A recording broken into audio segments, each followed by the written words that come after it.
एक रात एक लालची चोर एक बूढ़ी दादी के घर सोना लौटने दाखिल हुआ। दादी ने डरने के बजाय उसे एक पुराना चिराग दिखाया और कहा कि ये जादुई है, उसे रगड़ो तो जिन तुम्हारी एक ख्वाहिश पूरी कर देगा। चोर की आंखों में चमक आ गई और उसने सोचा कि अब उसे जिंदगी भर चोरी करने की जरूरत नहीं पड़ेगी। उसने फौरन चिराग रगड़ा और जिन के नमूदार होते ही चीख कर मांगा कि मुझे दुनिया का सबसे ताकतवर और अमीर आदमी बना दो। जिन ने एक गहरी नजर उस शख्स पर डाली और धुएं के बादल में गायब होते हुए कहा कि तेरी मुराद पूरी हुई।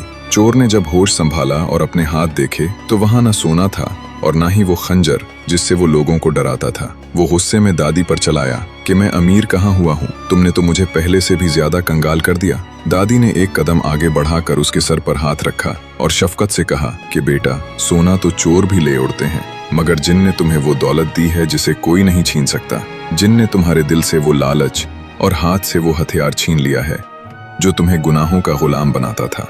अब तुम्हारे पास वो साफ नीयत है जो बंजर जमीन से भी सोना निकाल सकती है, और यही एक सच्चे बादशाह की ताकत होती है। चोर को अपनी गलती का एहसास हुआ और उसने हमेशा के लिए बुराई का रास्ता छोड़कर मेहनत की जिंदगी का इंतखाब कर लिया। गांव वाले हैरान थे कि एक रात में एक लटेरा कैसे एक नेक इंसान बन गया। सबक: असल जादू इंसान की अपनी सोच की तब्दीली में छुपा होता है।